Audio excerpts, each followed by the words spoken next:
Hi, this is Marek from Tryb Solo. Today I'd like to show you a game called Verdant. It's a game released by Alderac Entertainment Group. Thanks for sending it for review.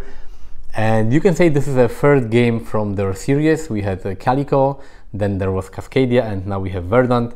They are all kind of puzzle abstract games. In this one you will try to create a cozy home full of beautiful plants. It's a game for 1 to 5 players. It includes a solo mode. I will show you how the game plays in a second, and I will tell you how the solo mode works, and then after that I will tell you my opinion on this game. This is Verdant during a solo game, but the multiplayer rules are almost exactly the same, so let me tell you how it plays. The top area here is the market with different type of cards. You have plant cards, you have room cards, and you have different item tokens, and during your turn you will be able to take cards from here and add to your home. The home is the bottom area, and the home is divided into 3 rows and 5 columns. In total you will have 15 cards in your home at the end of the game, and you will add the cards. You will take the cards from here and tokens and items, and you will add them to your home. This is one of plant cards. They all look more or less like this. Here is the type of the card. Here is the lighting condition the plant would like to have in your home. Here is a verdancy level.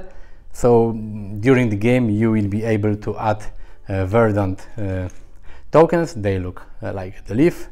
The bigger leaf has value 3, and the smaller ones, they have value 1. And you will be able to add verdancy tokens to all the plants at your home. And if you reach the number shown here, it will mean the plant is successfully planted at your home, and you will gain this number of victory points at the end of the game. Here is the name of the plant and some description where you can find out more about this specific plant. So you will take the plants from here and you will add them to your home. Apart from the plants, you have different items. They have different illustrations, so this is a different type of item, and they have a specific background. The background, there are 5 different backgrounds, and they correspond to different type of rooms. The last thing at the top part of the table of the game are the room cards, and each room has 4 sides, each room card. And each side showed a specific lighting condition that will give you verdancy tokens if you add a specific plant at each side of the room. So here you need plants that need more sun, and here plants that need more shade. Here is also a spot where you will be able to add the special items like this. The items can match the color of the card, but they don't have to. Also, the room card shows which type of plants will give you victory points at the end of the game if they are placed adjacent to this room. So this room likes this type of plants. And if you, during the game, if you will be able to add a plant near this type of room, for example this plant, you will score 1 point, because this type matches the type on the room card. If during the game you are also able to add a token with matching color to the room, here it says match times 2, so this room will give you not 1 but 2 points for matching plant that is placed adjacent to this room.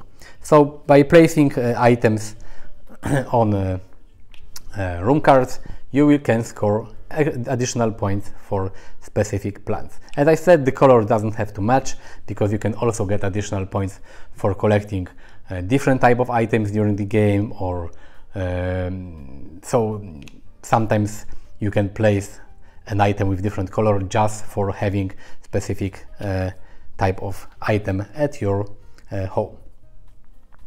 There are also some special nurture actions, some nurture tokens.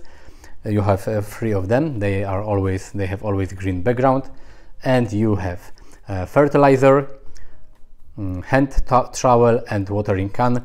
A fertilizer can give you 3 additional verdancy tokens to 1 plant. Hand trowel allows you to add 1 verdancy token to 3 plants, and watering can means that you can choose 1 room and to add 1 verdancy token to all adjacent plants to this chosen room. And how can you get verdancy tokens, and how can you add them to your plants?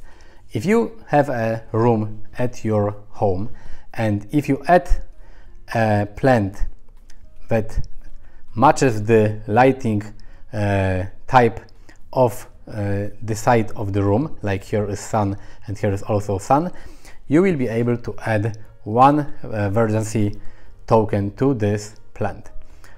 Here, if you put this plant here, we'll also get 1 verdancy token because the symbols match.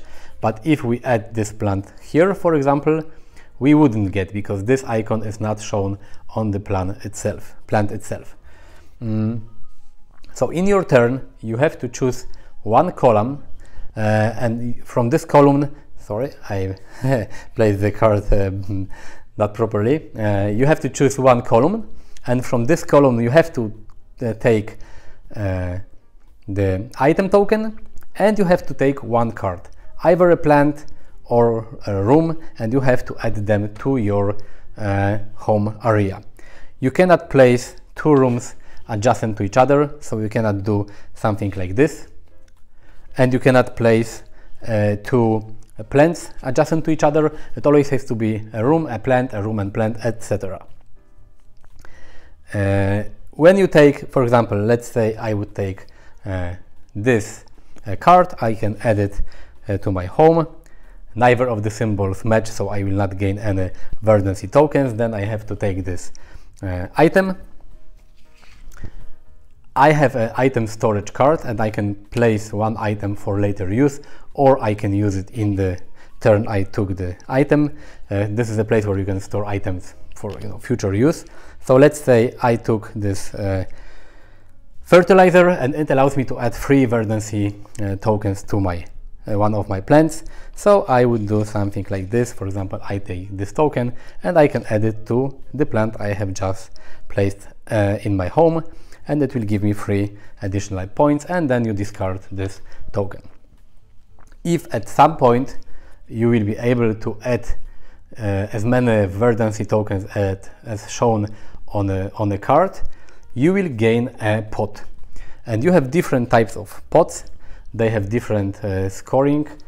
They give you different victory points at the end of the game. So there are pots that give you 3, 2, 1 or 0 additional points.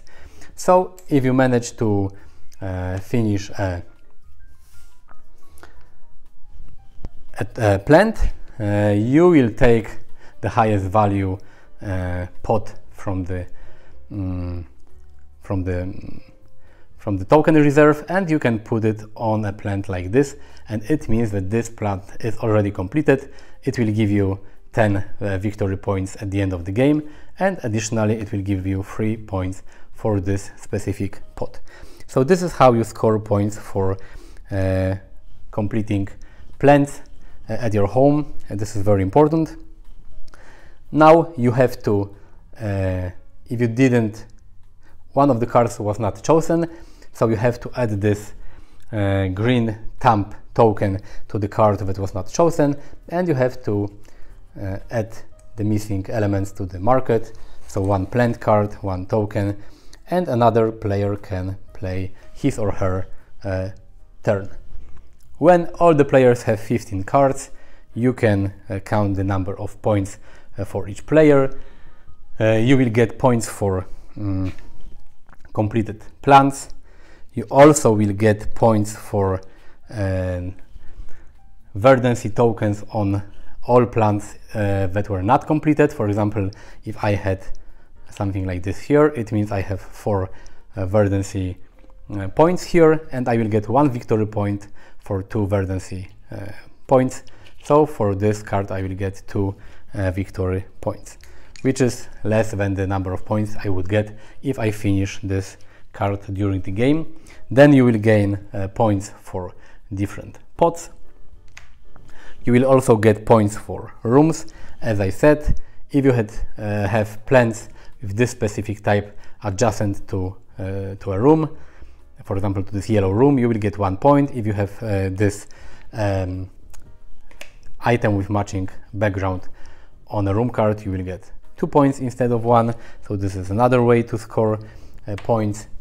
You will get points for collecting different items with different image in your home, and the scoring card tells you that, for example, for 1 item you get 1 point, but if you, for example, have 5 different items, you will get 12 points.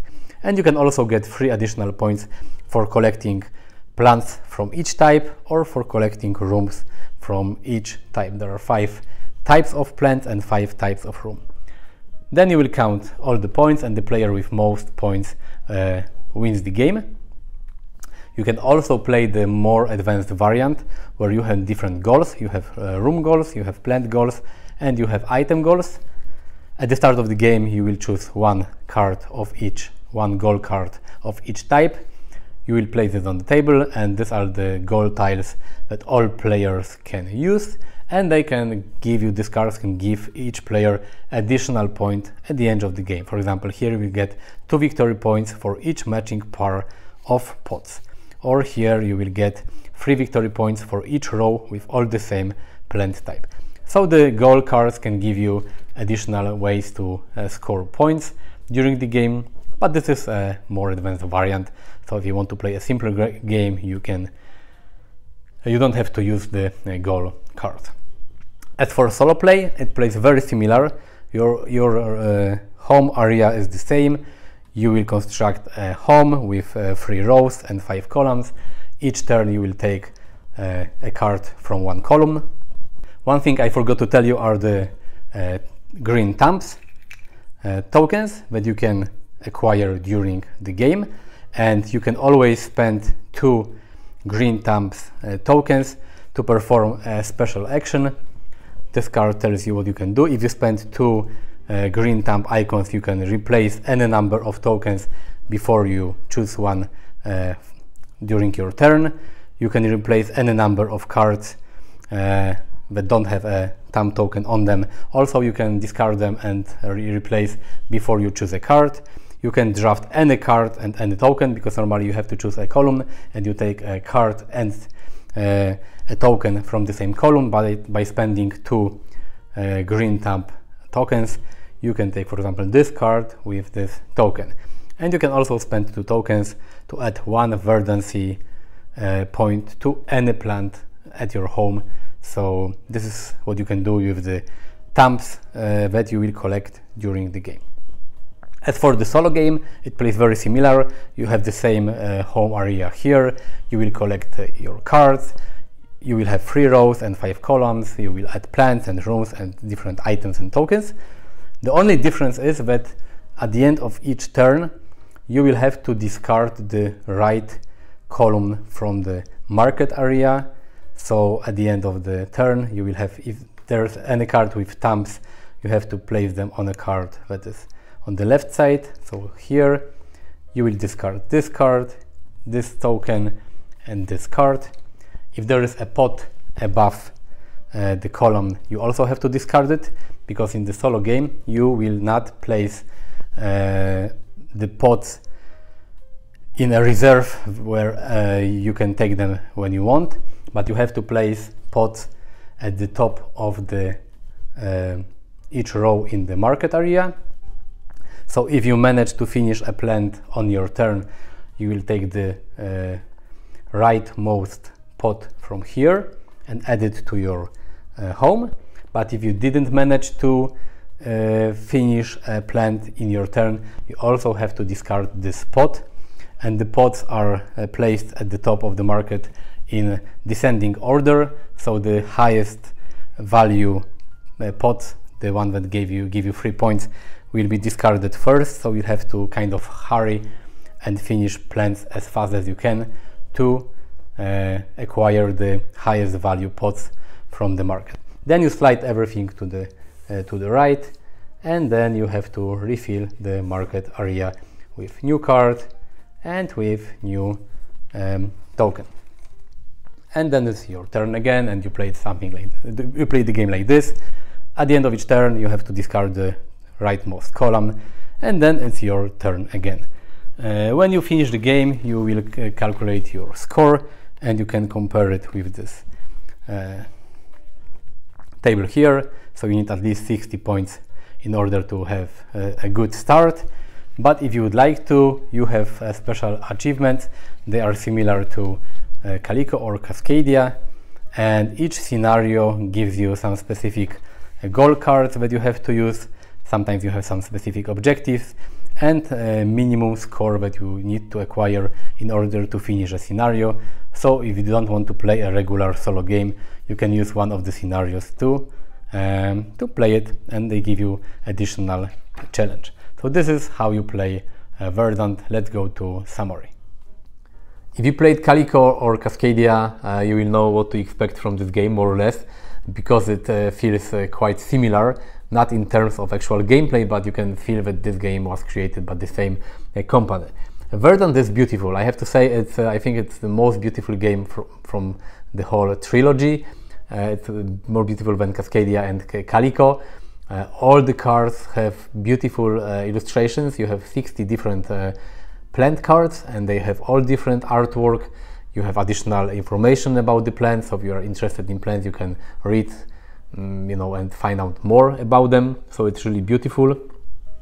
This is also a card game, because the two previous games, they were like tile laying game, and here you have a typical card game where you have a grid 5x3 of cards at your home, and you will place your cards and create your the best home that you can. I like that there are a lot of options to score in this game, because you can score for plants, for rooms, for items, for sets of items, for sets of plants, and for everything.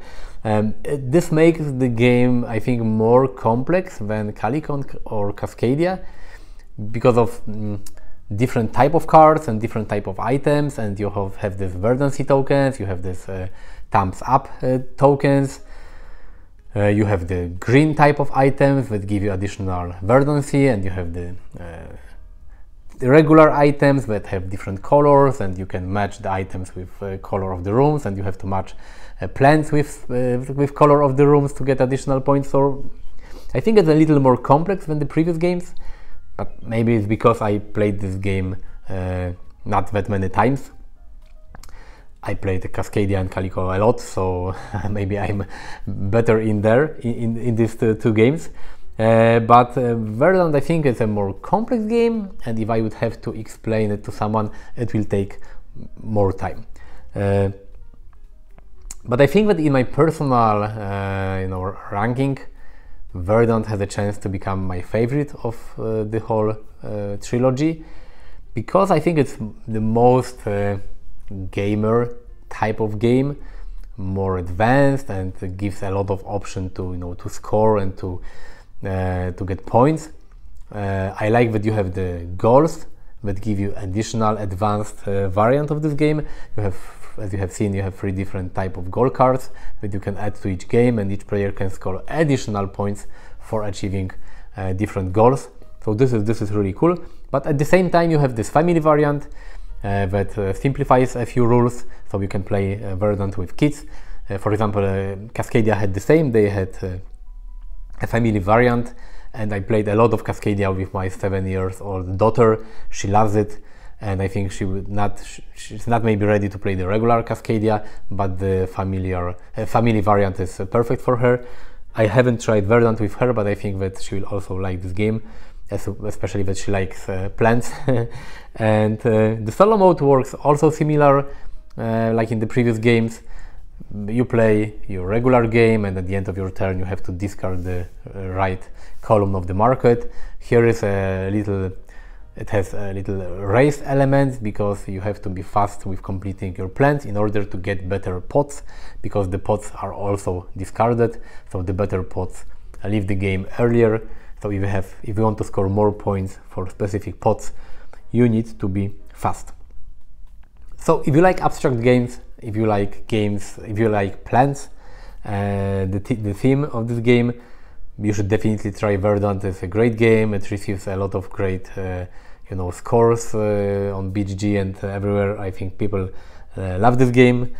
Everyone that posted something about Verdant always says that this game is great. So it will be another hit for Flat Out Games and Alderac Entertainment Group, I think. I also like this game a lot. It will definitely stay in my collection. It's beautiful. It's not long. I like abstract kind of games, but this one is a little different because it uses cards and not tiles. So Cascadia and Verdant will definitely stay in my collection. And Calico, I think I liked the least of the whole free game, maybe because I'm more a dog person than a cat person. But if you like abstract games, definitely try Verdant. And hit the like button if you like this video, subscribe to my channel, visit me on Facebook, Instagram and Twitter. I will leave links in the description of the video. And thank you for watching. See you next time. Bye.